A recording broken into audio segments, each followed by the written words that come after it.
I'm over 30 and I can't get a date.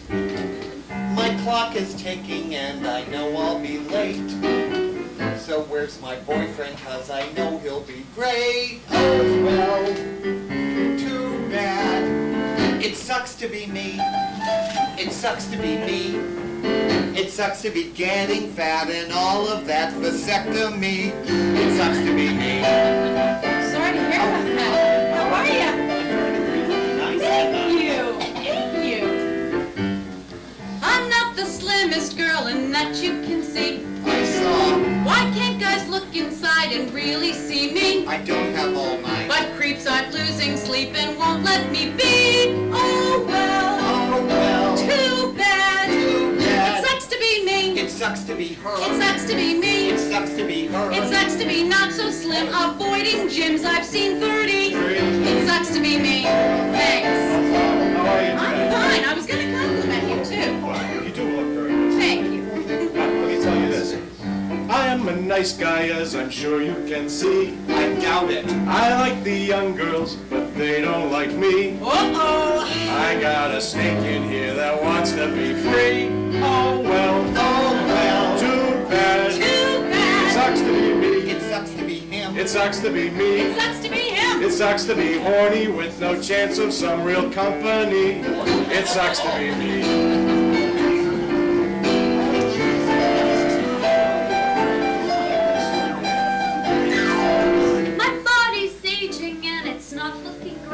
I saw that. Right now the guy I have is twisting the fates. Not too bad. The truth is that I just have turned 48. Oh, not really. Oh well. Oh well. Too bad. Too bad. It sucks to be me. Can't be that bad. It sucks to be me. It sucks to be her. It sucks to need Botox shots with flashing hearts and vitamin E. It sucks to be me.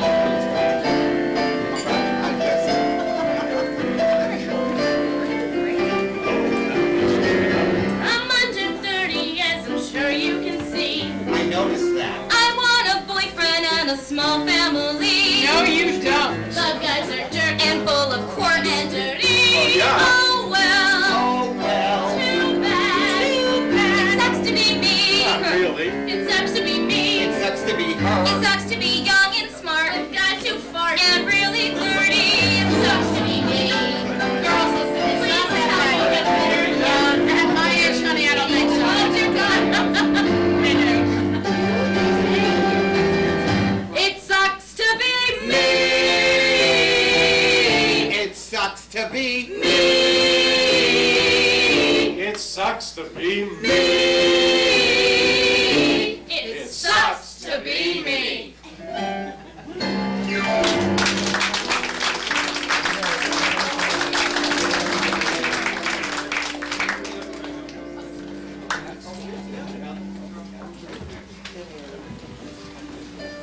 The first guy I ever kissed was named Harold Bumpus.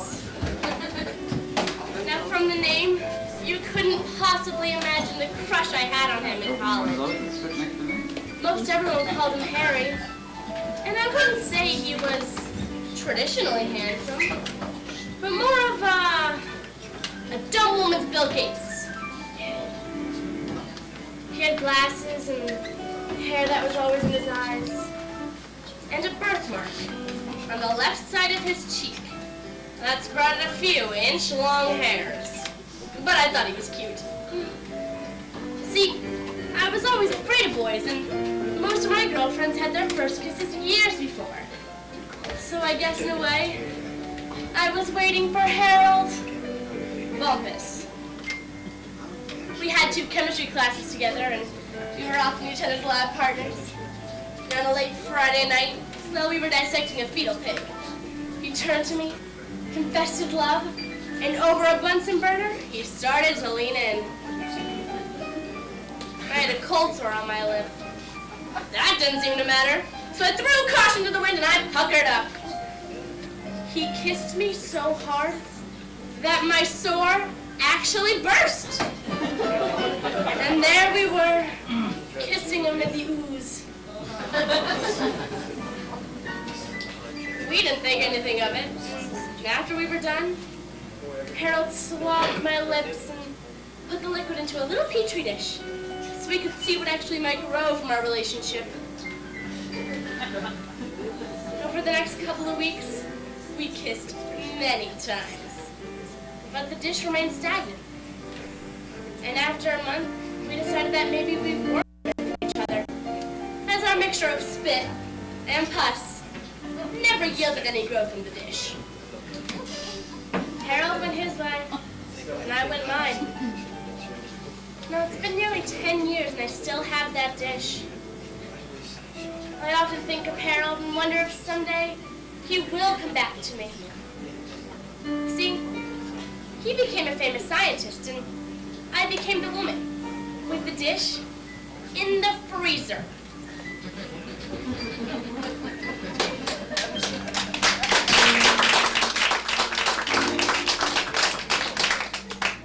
I do not spend that much time with her. You know what? I feel like I have to go through her just to talk with you. That's not true. I think you're jealous of our relationship. Jealous? You're too old and I'm too old to be jealous. Look, I just don't think it's right that your mother still likes to tuck you in at night. I still think you're jealous. So, I knew there was going to be a problem. When on Thanksgiving, his mother, his grandmother, and his sisters were the only ones keeping me company, Mr. Suave and debonair was over talking to some chick with big hair and bigger tits who'd come to our feast with a friend of his. Typical. Not only is he trying to pick someone up, but he doesn't even have the brains to try hitting on someone who's single. But I have a secret. Yep. After dating Romeo for the past 5 years and putting up with his vanity, his promiscuity, and his little hissy fits, I know the truth. A 35-year-old man who lives the life of a rake and is still at home ain't living his mother anytime soon. But it's not all that bad. I mean, the guy may pull it out of his pants once too often for other women, but you know, there is that way that he looks at women with that something special, you know, that he wants to honor them with his carnal knowledge. Well, with me, he looks at me like I'm, you know, that famous fashion designer. Since day one, he's been pushing me towards that goal, and he hates that I waitress. But, you know, I don't have a rich mama who's funneling me greenbacks. And Mama, she is the mother I've always wanted and the sister I've always dreamed about. Well, she's always making me laugh and, you know, makes special foods, and she's always complimenting on my beauty and my intelligence. She's always giving me presents. Really, to her, I am her hope of grandchildren. But her love does cut both ways, as it does for Sonny Boy over here. Oh yeah, on the flip side of the proclamations of love and the grandeur is suffocation, a vindictive streak, and a really, really bad temper. Well, just the other day, the man with the big dumb stick, yeah, well, he is offered a job. I mean, a great job at a really good company. But he says, I can't bother. Why can't you take this job and move out of your mother's house? He wouldn't talk to me for 2 weeks after that. Yeah. And his mom? She completely agreed with his side of the story. She gives him $2,000, she buys him a new outfit, and then she sends him to New York City to see some art show. Well, you know, he broke my heart so many years ago. So why am I sticking around for the ride?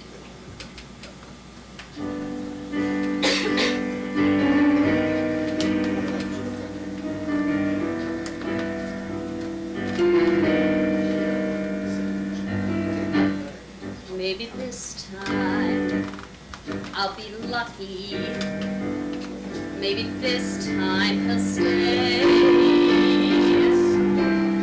Maybe this time, for the first time, love won't hurry away.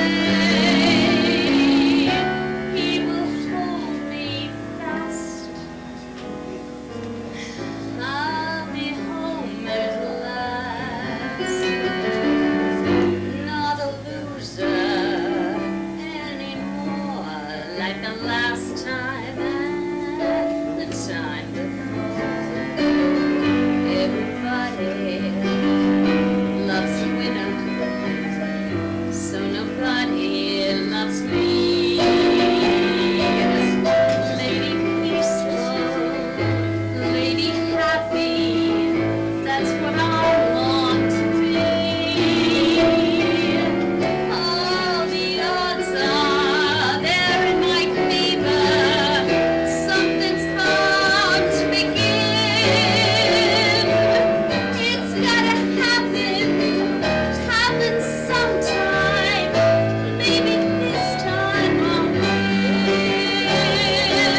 myself, if ever there was another opportunity, I would go for her.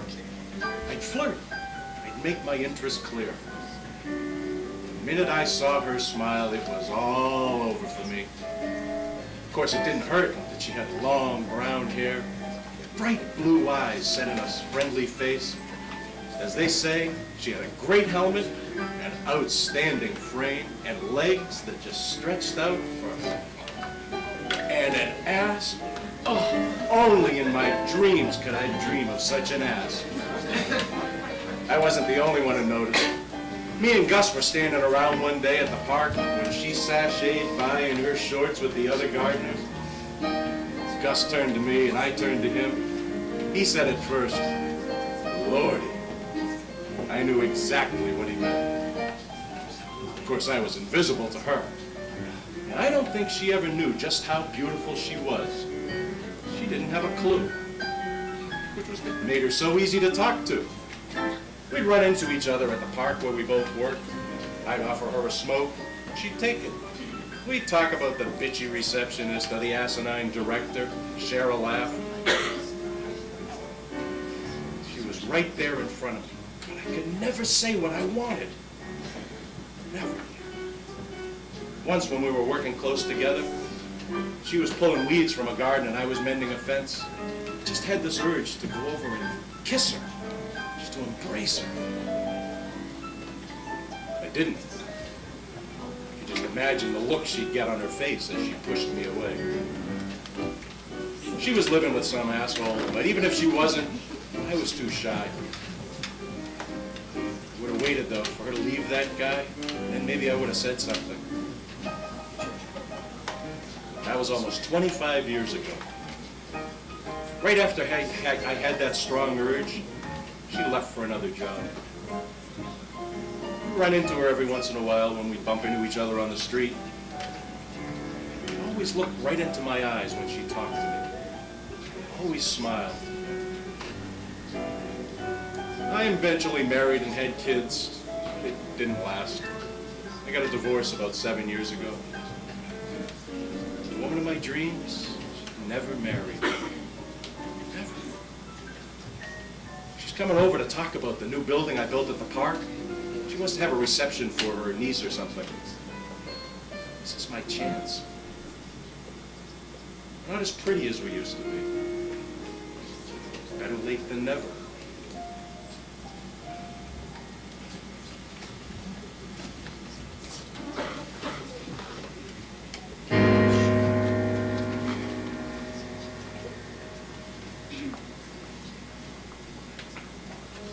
I sit and watch the rain and see my tears run down the window pane. I sit and watch the sky, and I can hear it heave a sigh. I think of him, how we were. And when I think of him, and I remember.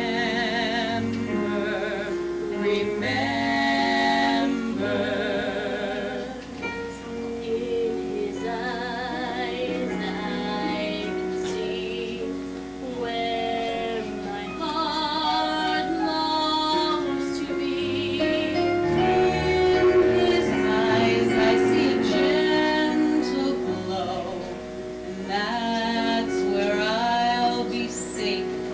I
Okay, so, how many people are too many to sleep with? Because I don't get that when a guy gets a lot, he's a stud, and when a woman sleeps around, she's a slut. I mean, that's like a double standard, isn't it? No, I don't really even know what that means. But Thursday night was John. He was great. Young, muscular, and a Marine. Oh, I just love a man in a uniform. Well, actually, I kind of like John better out of his. We met at a bar somewhere and talked about something, and then went back to my place. Ladies, if we ever go to war, I know exactly where to find the cannon.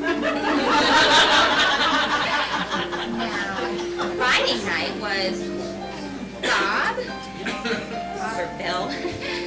It didn't go too well, but he knew how to buy the drinks. 'Cause I think he carried me home. I remember something about ripping flowers out of apartment building's garden. Not much after that. But Saturday night was great. What was his name? His name was... Alright, I don't really remember his name. But I'll tell you one thing, we were a lean, mean, screwing machine. I mean, we went for hours. And the funniest thing is, I don't think we ever kissed. When I woke up in the morning, he was gone. But then again, so were all the others. Sunday night, I met this great guy named Kenny. He was wonderful.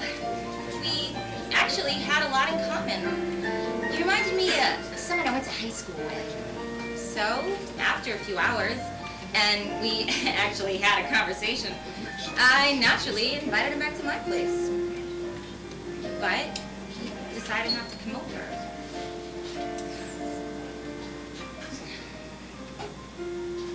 I called him the next day, but he hasn't returned my calls. Now the other three, I can't get rid of. And I know they don't appreciate me for my mind. So why is it I can't meet anyone nice?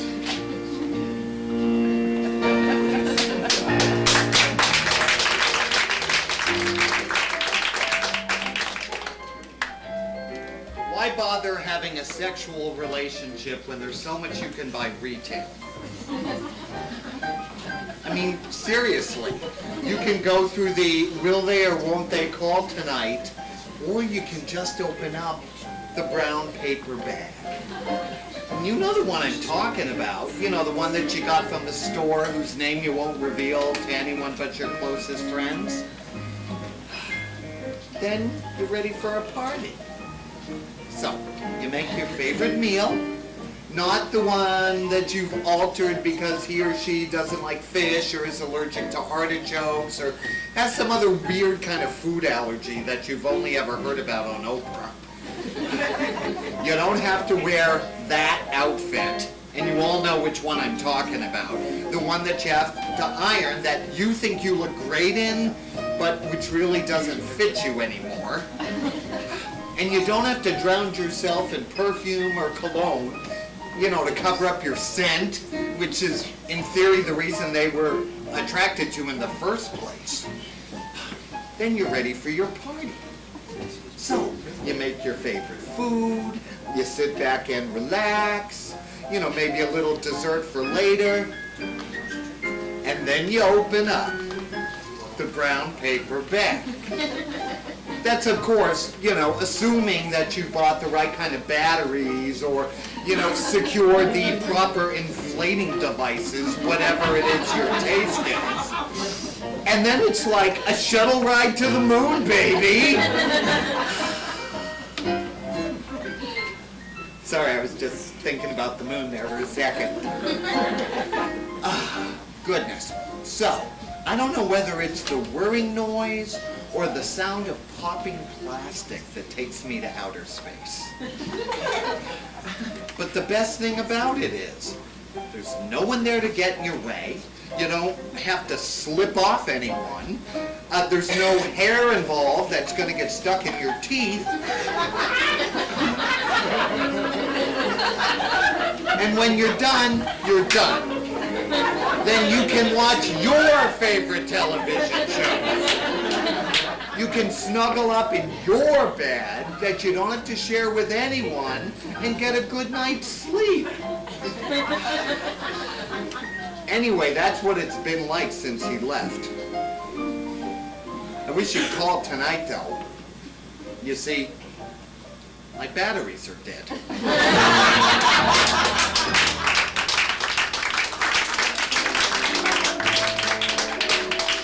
Please, his batteries are dead? My problem started the day I was found. Or found out, actually. You see, I was 12 years old, and unlike other boys my age who just wanted to play baseball, I wanted to play in my mother's closet. So my afternoons were filled with high heels, boas, and miniskirts, all of which my mother hadn't worn in years. You know, this one afternoon, while I was wearing this particularly gorgeous blue chiffon gown, and I was prancing around the room practicing my Academy Award acceptance speech, oh, and I had completely lost myself in my mother's makeup. Well, midway through my speech, there in the doorway stood my parents with these shocked looks on their faces. My father came over to me and started ripping off my dress in between the slats. And my mother just stood there sobbing. Well, then my father dragged me by the back of the hair to the bathroom, where he proceeded to remove my makeup with a very stiff hairbrush. I was never allowed in that closet again, but it wasn't too long before I came out of that closet. You know, I think my mother was stunned because I looked better in that dress than she did. Well, after a few years, I left home, and my relationship with my parents was never the same again. I guess for me, they were the ones that got away. Well, it was probably almost 15 years before I would see my parents again. It was at my mother's funeral. I showed up looking absolutely fabulous, of course, in a red dress and these heels. But, you know, my father wouldn't look me in the eyes during the entire ceremony. Afterward, as I was going through the parking lot, I ran into my sister. She was opening the trunk of her car. My father had packed up all of my mother's clothes, and he said that he wanted me to have them. So, you see, sometimes you can go home again.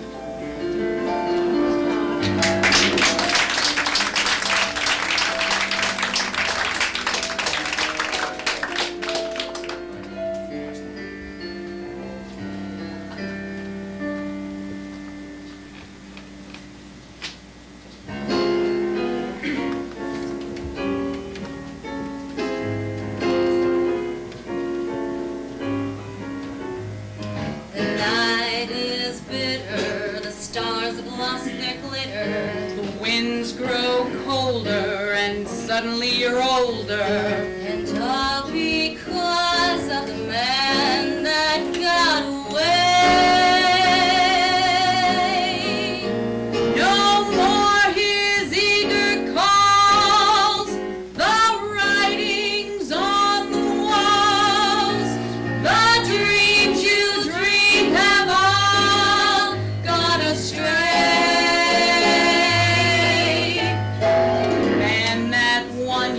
Has run off and undone you. That great beginning has seen the final inning. Don't know what happened, it's all a crazy game.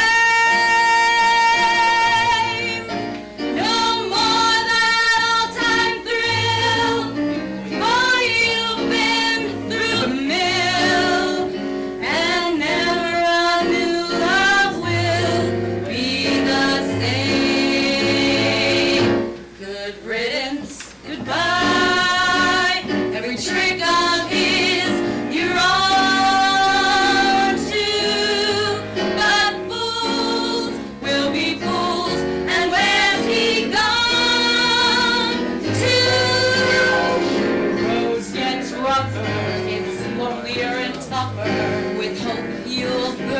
up. Tomorrow he might turn up. There's just no let up. The live long night and day.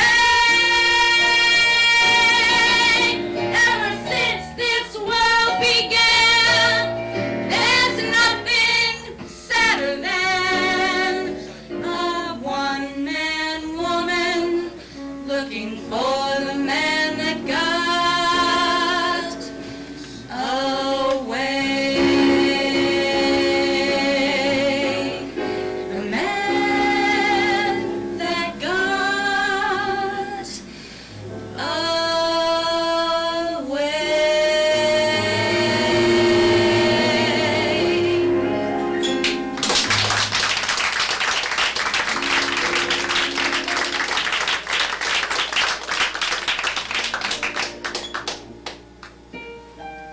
I'm an old woman now, a wife to Henry, now gone, a so-called happy widow with 6 grandchildren.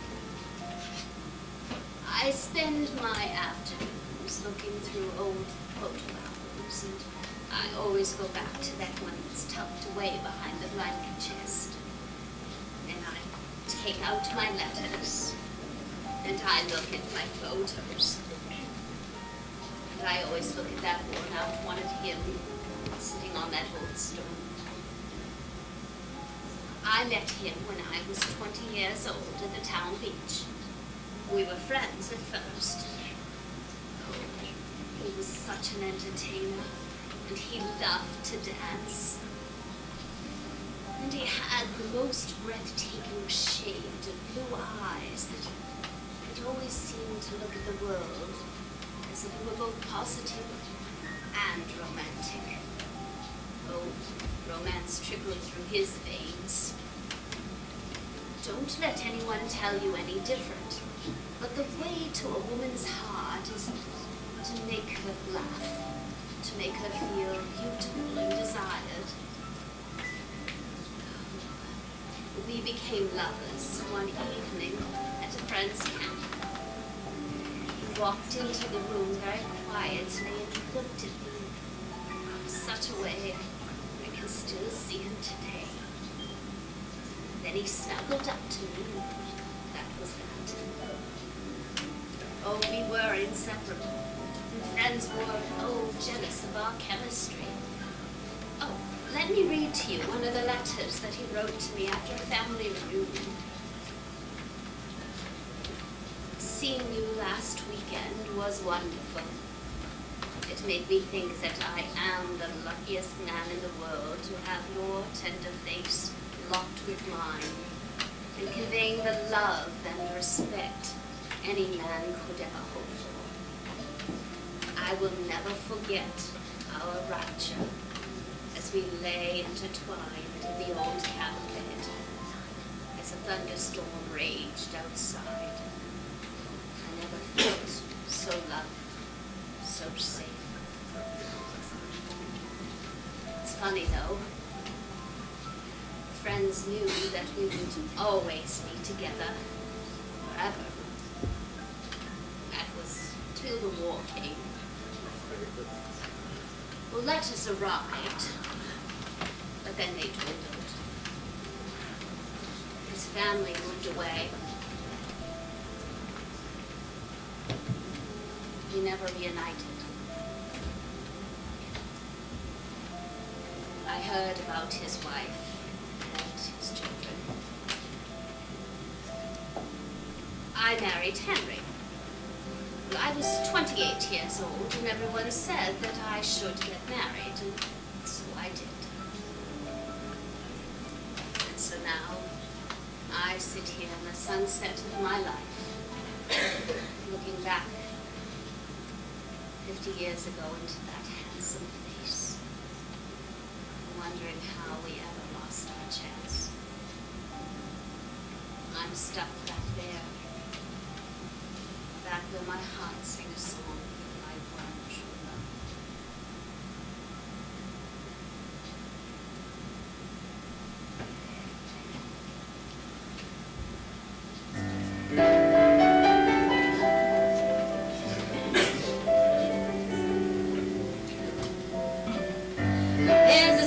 growing old, says that love is blind. Still we're often told, seek and ye may find. So I'm going to seek the certain light I've had in mind. Looking everywhere, haven't found him yet. He's the big affair I cannot forget. Only man I ever think of with regret. I'd like to add his initials to my monogram. Tell me, where is the shepherd for this lost lamb? There's a somebody I'm longing to see. I hope that he turns out to be someone to watch over me. I'm a little lamb who's lost in the wood. I know I could always be good to one who'll watch over me.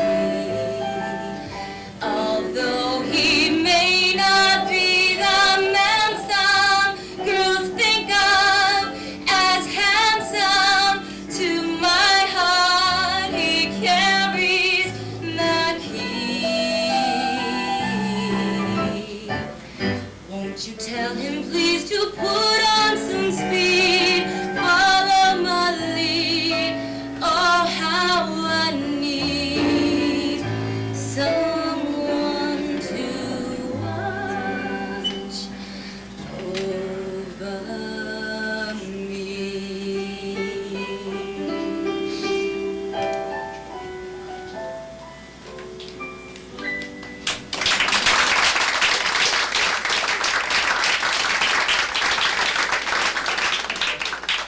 Shit!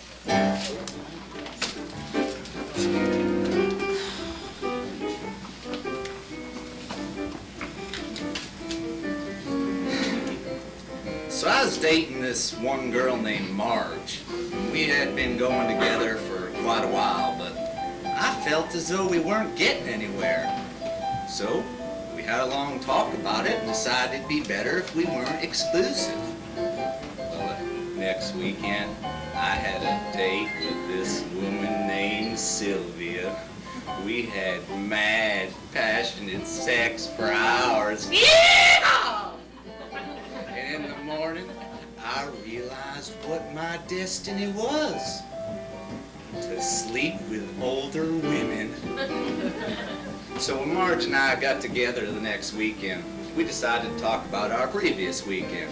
She told me she went out with a guy named Jason and he was nice and polite and everything. Well, after I got over the ice cold water on my head, I realized what the problem was. How was I supposed to know her mother's name was Sylvia?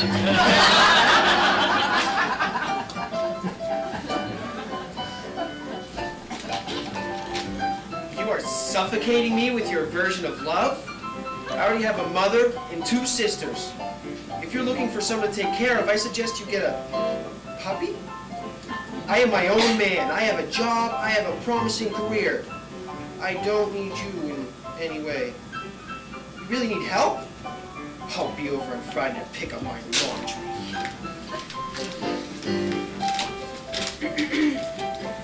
If you ever contact me again, I will call the police. I will have a restraining order put against you.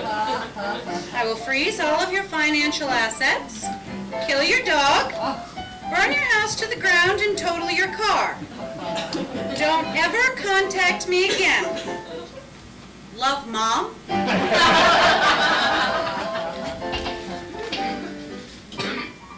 Why would I want to have a baby when I already have you?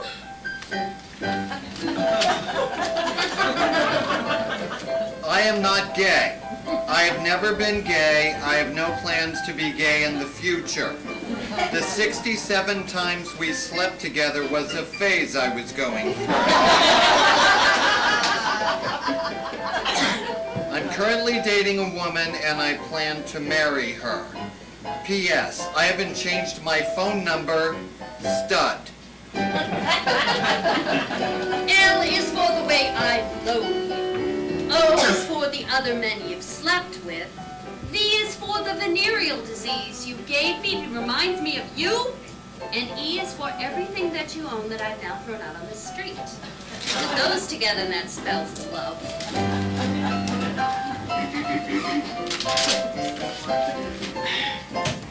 I don't think we can be friends anymore. I know that I've been married for 23 years and that you're gay, but this just isn't working for me. I just wish I wasn't so attracted to you, but I am. Now, I know you have no attraction to me because I'm a woman, but I think I've come up with the perfect solution. Why don't you just sleep with my husband and I can watch?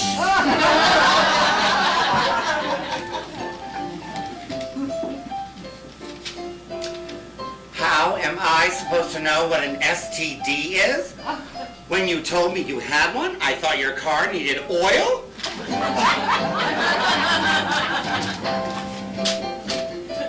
The guy walked into a psychiatrist's office and says, "Doc, I've got this woman that's always yelling at me."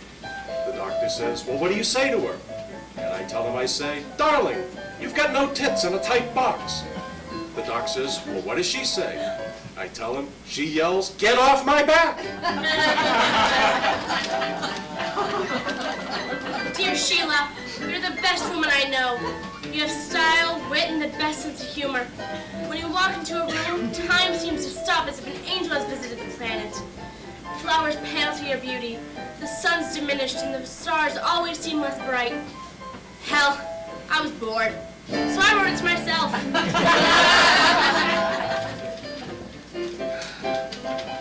I am so sorry about the other night.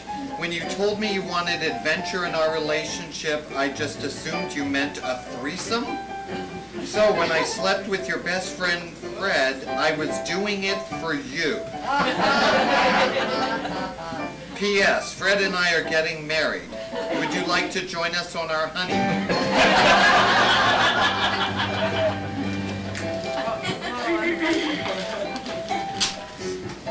I know this is hard for you to read, but after years of reflecting, I finally decided to come out of the closet. None of this is your fault, and if you don't mind, I'd like to call your brother and ask him out.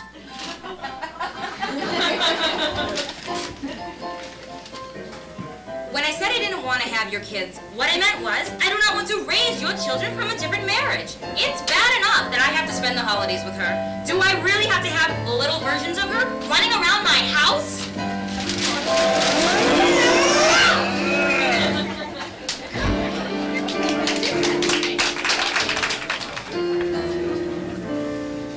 You made me love you. I didn't want to do it. I didn't want to do it. You made me love you.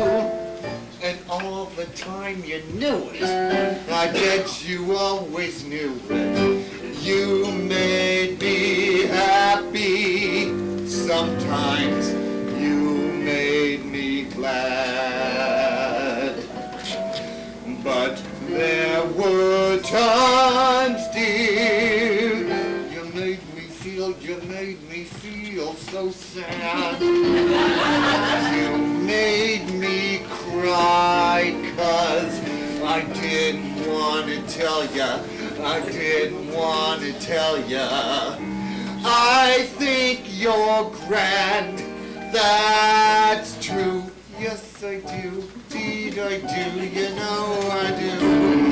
Give me, give me, give me, give me what I strive for. The very mention of your name I would die for.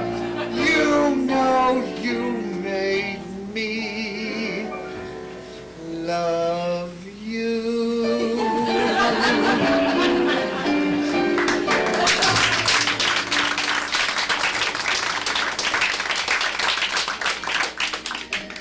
So, last night I had a date, and it was a disaster. I mean, I know I'm beautiful, and I've got the right clothes, And I've got tons of personality. I mean, let's face it, I've got a bright future for the right man. So, we go out to dinner, and he is a perfect gentleman. He pulls out my seat for me, he lets me order for myself, and he actually appears interested in every word I'm saying, as I'm telling him my whole life story. So I think, hey, this guy might be the one. I mean, I've got a perfect right to happiness, just like the next guy, don't I? So, after dinner, we go back to my place, and I make a couple of after-dinner drinks. And he sits on the sofa, and I think, how cozy. So, I sit down right next to him, and we laughed and talked for, must have been an hour. Then, all of a sudden, he leans over, and he kisses me. And I know I must be dreaming, because he had the softest lips I have ever kissed. So then, things really started heating up. And he starts feeling me up and down, if you know what I mean. Well then, all of a sudden he jumps up and shouts, "Oh my God, you're a man?" Here I think I've found Mr. Perfect, and he doesn't know I'm a guy? So then, he starts getting real angry and sounding kind of threatening. So I stand up and say, "Look, buddy, I'm 250 pounds. This wig comes off, I'll kick your ass." You have never seen anyone run so fast in your life. So much for Prince Charming.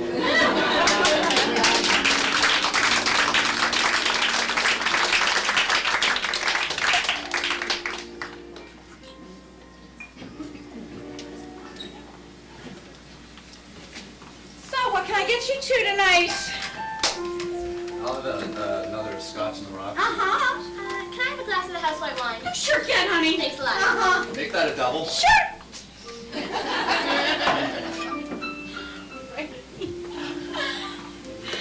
You know how happy you've made me, Tiffany. Here we go.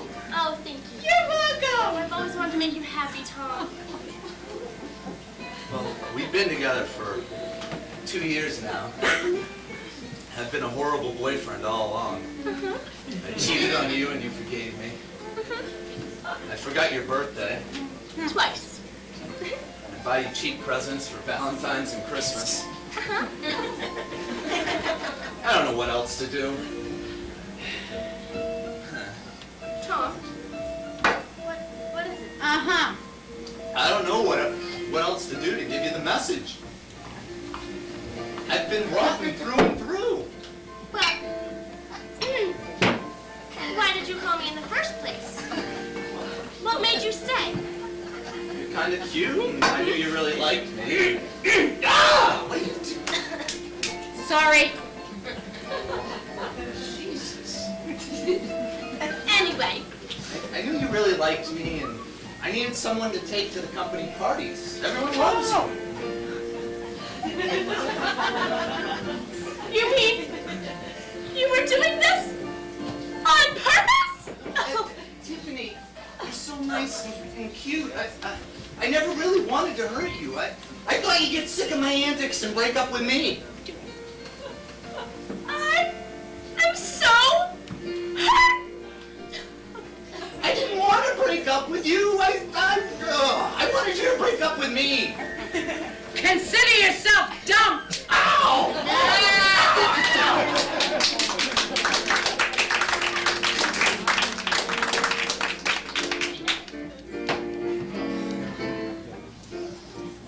It was one of those days at work.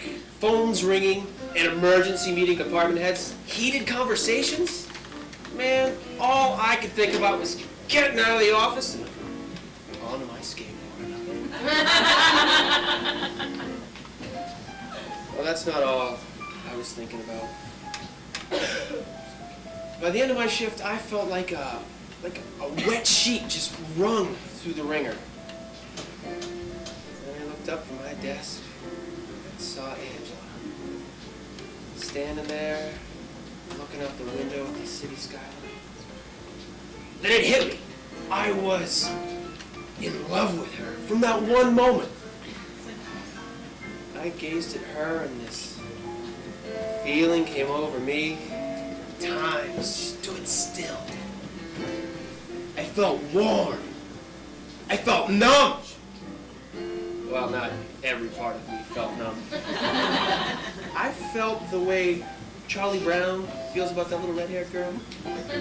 I felt the bonds of love tie me to her in that exact moment. It was like a bolt of lightning had missed the entire building and hit me instead. I don't know why. Anyone looking at me would have thought a dozen different things. Me, I felt out of my body, like I was floating over all the copy machines and word processing.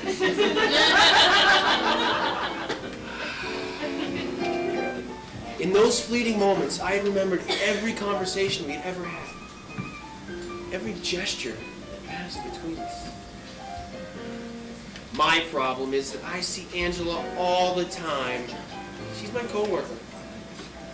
And my sister-in-law! I was dumb enough to introduce her to my brother!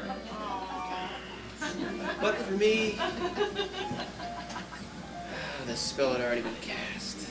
I now see Angela on every major television.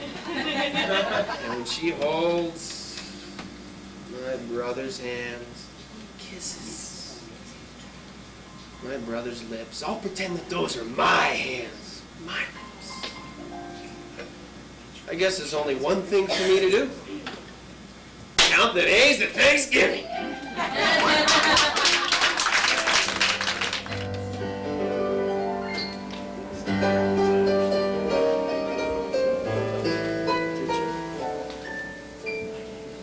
If someone stood up in a crowd, raised his voice up way out loud, waved his arm and shook his leg, you'd notice him. If someone in the movie show yelled fire in the second row, this whole place is a powder keg, you'd notice him. And even without clucking like a hen, everyone gets noticed now and then, unless of course that personage should be invisible, inconsequential, me. Cellophane, Mr. Cellophane, should have been my name, Mr. Cellophane, 'cause you can look right through me, walk right by me, and never know I'm there. I tell you, Cellophane, Mr. Cellophane, should have been my name, Mr. Cellophane, 'cause you can look right through me, walk right by me, and never know I'm there.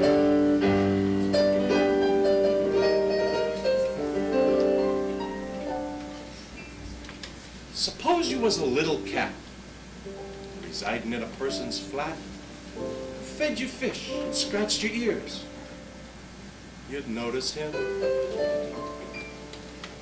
Suppose you was a woman wed and sleeping in a double bed beside one man for 7 years. You'd notice him. A human being's made of more than air.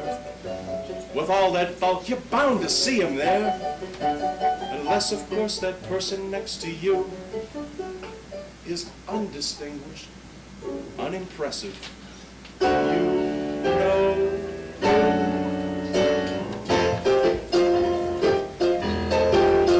Should have been my name, Mr. Cellophane, 'cause you can look right through me, walk right by me, and never know I'm there. I tell you, Cellophane, Mr. Cellophane, should have been my name, Mr. Cellophane, 'cause you can look right through me, walk right right by me and never know I'm there.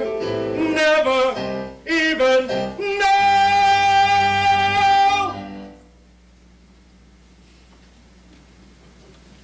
I'm there.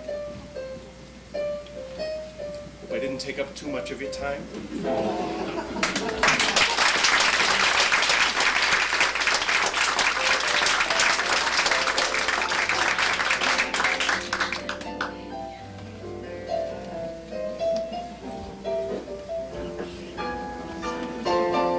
Either she is going to kill me or I am going to die trying. Now, I know some of you may think that I'm a little too old to be dating a 22-year-old. But hey, if I wanted to sleep with someone my own age, I'd go back to my wife. So I start hanging out at these swinging single bars, and I hook up with Tiffany, who turned out to be one of my daughter's girlfriends. Now, I thought it was a little weird, too, so don't give me those looks, and every guy out there would do exactly what I did. I figured, hell, life is short, and it must have been a solar eclipse or something that attracted her to me in the first place. So I jumped in, head first, so to speak.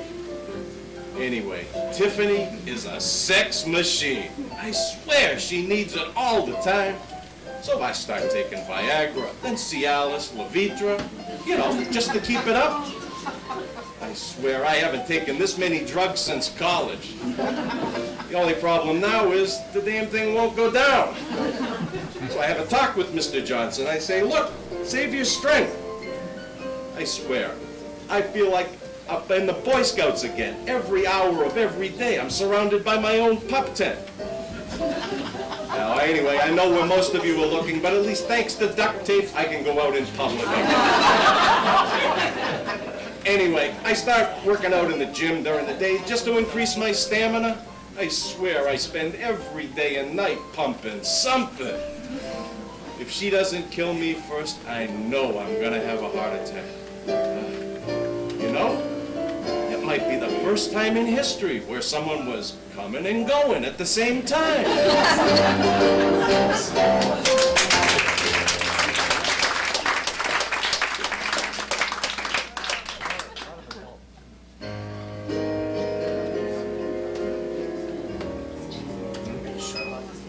There was a time, I don't know when, I didn't have much time for men.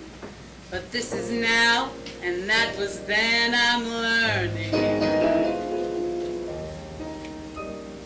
A girl alone, all on her own, must try to have a heart of stone. So I try not to make them know my yearning. I try to show I have no need, I really do. I don't succeed. So let's bring on the men and let the fun begin. A little touch of sin, why wait another minute? Step this way, there ain't no time to play. They say we may not pass this way again. Let's waste no more time, bring on the men. I always knew, I always said that silk and lace in black and red can drive a man right off the head. It's easy. So many men, so little time. I want 'em all. Is that a crime? No! I don't know why they say that I'm too easy. They make me laugh, they make me cry, they make me sick, so God knows why.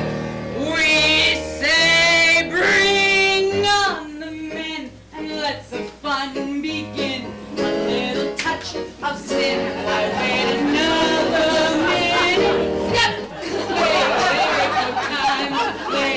They say we may not pass this way again. Let's waste no more time, bring on the men. They break your heart, they steal your soul, take you up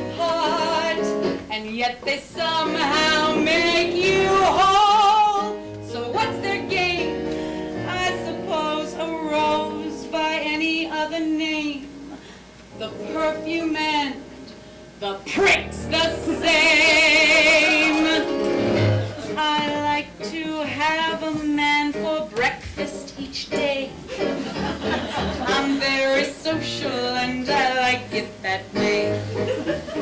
By late mid-morning I need something to munch, so I ask over to men for lunch. And men are mad about my afternoon teas. They're quite informal, I just do it to please. Those triple sandwiches are my favorite ones. I'm also very partial to buns. My healthy appetite gets strongest at night. My at-home dinners are my men friends' delight. When I invite the fellas over to dine, they all come early, in bed by 9. So let's bring on the let the fun begin. Little touch of sin, wait another minute. Step this way, there ain't no time to play. Say we may not pass this way again. Let's waste no more time. Bring on the band.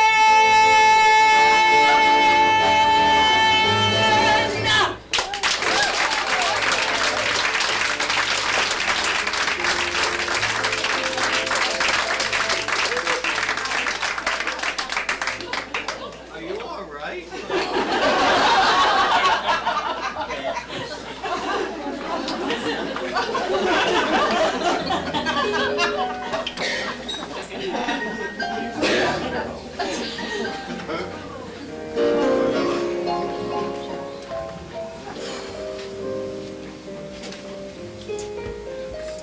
The first time we saw her drive by, I was sure we were mistaken. A dark blue Chevy with a woman in her 40s at the wheel? Mass plates? I had to convince Jamie it wasn't who he thought it was. You see, Jamie's been through a lot in the last 3 years. When he and I met at a Boston art gallery opening, we instantly clicked. After a couple of months, we were dating all the time. By month 6, we were living together. First time I found out about her was when he slammed through the front door out of breath. "She's out there!" He kept screaming over and over.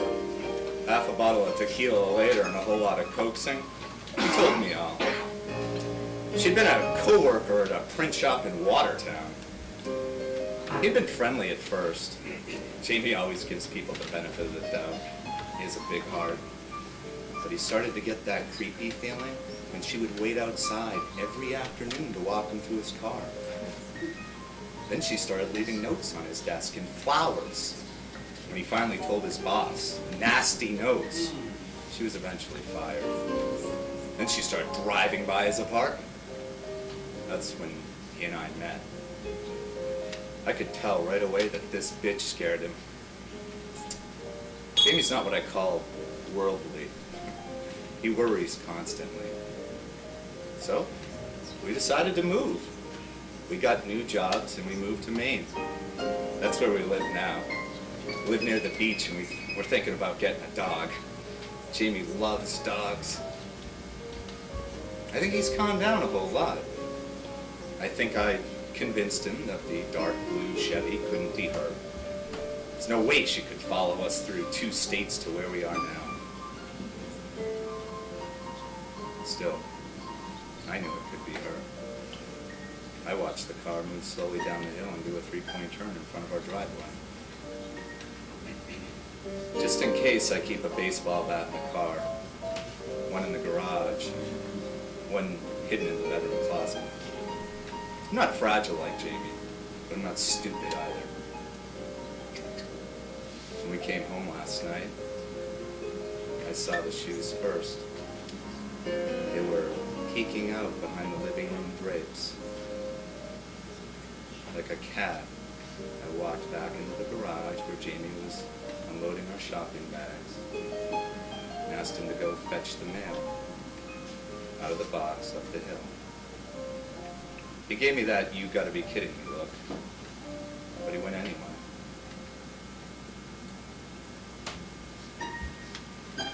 walk back in, ready to say hello to Mrs. Wonderful. She won't be bothering us anymore.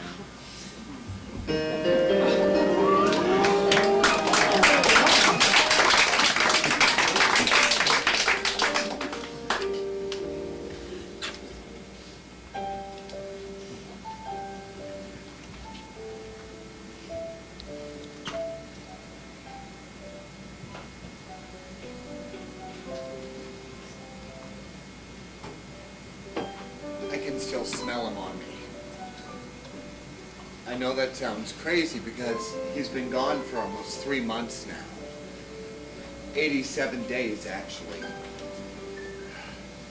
We were married for 3 wonderful years before my mother's God decided to take him from me. He was shopping for dinner, Friday. He always went to the grocery store on Friday. Only this Friday, a drunken driver decided to take him from me. To say I was at a loss would be an understatement, because you have to understand, I was never really found until we met. My life was a multitude of mishaps and missed opportunities. I was floundering.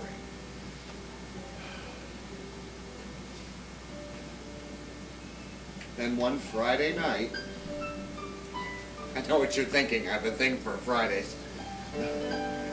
It all changed. I went to a local baseball game, and a wild foul ball came into the stands. And naturally I jumped up to catch it, and he fell right on top of me.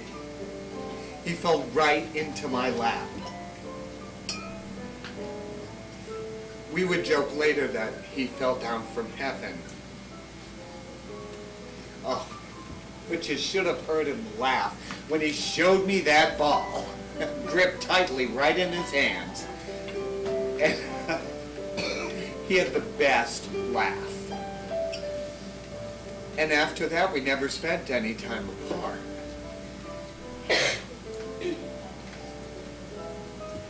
In a way, he treated me like I was a little boy. He showed me how to balance my checkbook. He helped and encouraged me to finish my degree. He told me I'd be a good father.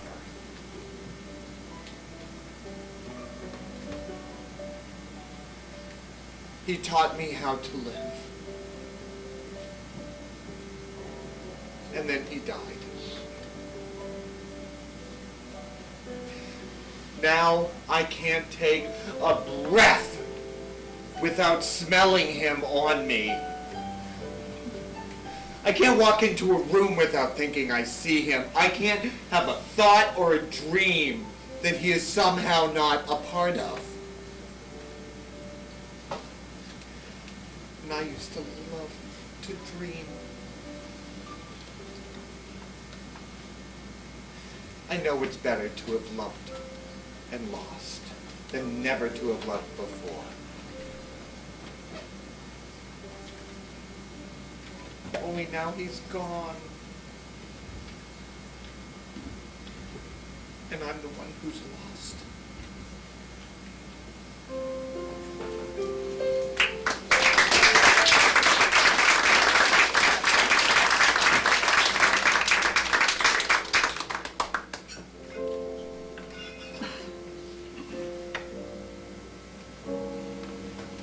You'll never know just how much I love you.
Okay, folks, let's keep our service up to par tonight. It's a busy Saturday night. And let's not get involved in anyone else's lives, shall we? Annie, it's been an incredible 30 years together. Oh, Stan, where has the time gone? Do you remember the night we met? You were in your uniform at the USO Club, and you were there with your friend, Walter. And I was there with my girlfriends. You looked mighty beautiful standing there, Annie. Oh, I couldn't believe it when Walter came over and asked my friend Sheila to dance. And then he puts your hand in mine, and they prance off to the dance floor. I wanted to run away. I looked at our hands and knew I could either run or stay. Oh, what made you decide to stay? I wanted to run because I was so shy. Walter saw how I looked at you, though. Stayed because your hand was in mine. And because I wasn't a complete fool on the dance floor. You were good on the dance floor. I think we danced all night. It was a blur, but I was ecstatic. Can I get you folks another drink? Yes, how about a martini and a new life? Oh, now, don't forget your bank book, your house, and your last ounce of sanity, too. Is that how it is? Oh, fine. Yes. Now I guess I'll just have to change everything now, won't I? Oh, everything. Guess I'll have to cancel my trip to the islands so I can move into the carriage house at the wine estate. I won't be able to go to my nail appointment, and I'll have to let the masseuse know that he has to go to a new apartment since my partner thinks I'm too high maintenance. For the love of Gucci! Would you please stop carrying on? I have pleaded with you for over a year to please stop telling everyone I am your lover. I am the just up friend who helped you out. If I would let you move in with me, you would have taken over my life. Oh, Stanley, it's beautiful. Emeralds. Where did you get it? I hope you like it. And I saw how much you enjoyed the pin at the estate auction that we went to last month. I bought the pin secretly and had the rhinestones replaced with emeralds. Oh, Stan, you are the perfect partner. No, let's drink a toast to Walter and Sheila for getting us together. There's another for us. Being so lucky in love. Oh, Stan. Now, folks, it can't be all that bad. Would another drink help? Yes, can I have a vat of whiskey? Oh, and you call me the drama queen. Have you ever heard of a prenup for roommates? No. Listen, it's a complicated world. I protect myself against those who would take advantage of me. Advantage of what? You've eaten my food, you've driven my car, you've stolen my friends, and made sure that I could never have another love relationship that does not involve you. You just used me. What? We've never slept together. We've never slept together. You've never romanced me. Lord knows you've never paid for anything. You moved into my apartment and you used me. You two deserve each other. Such a child. Yeah.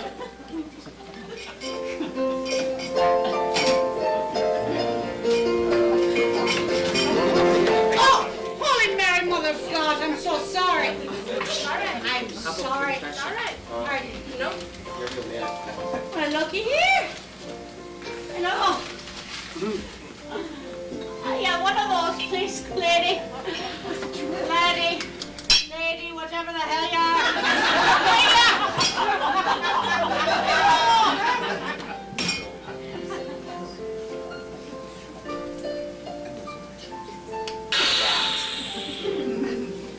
Oh, Scott. Isn't it nice to see all these young people here so much in love? Yeah. Oh, they took the easy route. You think finding the right man is tough? Try being married to Jesus Christ, our Lord and Savior. I remember the marriage. I just don't recall the honeymoon. While all you young people were jetting off to Bermuda, I was enduring a vow of celibacy. Well, let me tell you now, Celibacy isn't what it's cracked up to be. Oh, you think I'm kidding? Why don't you try cuddling up with a crucifix on a lonely Friday night? Although, depending on the size... Hell! I have never had a sexual encounter in my life. I've spent the last 30 years on my knees. My knees! I've never been invited to a wild party either. Oh, I always seem to be eating the host.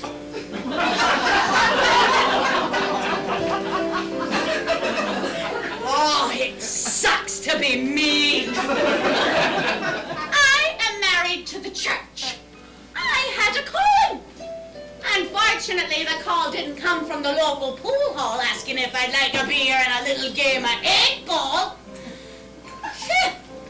I guess I'm happy enough, though. I mean, I've got a warm place to live. 30 wonderful sisters who all look like me father. And me Faith. But Faith can only take you so far. But as long as it takes you to the Moonlight Reader, I don't care! Drinks are on the church!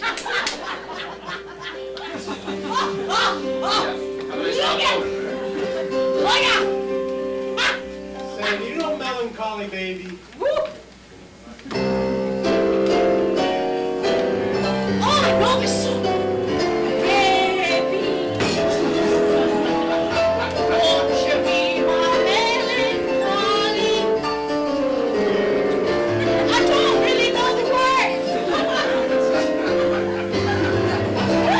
Won't you be my melancholy?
Valentine, sweet comic Valentine, you make me smile with my heart.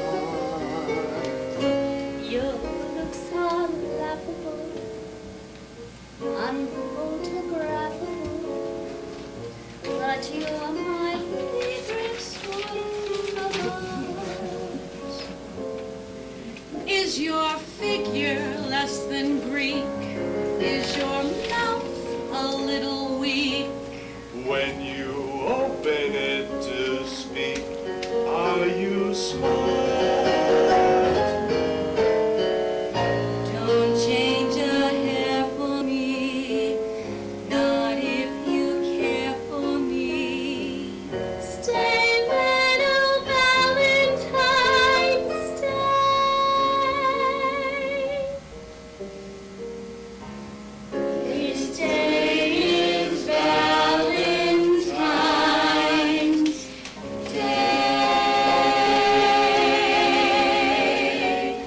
Carpe.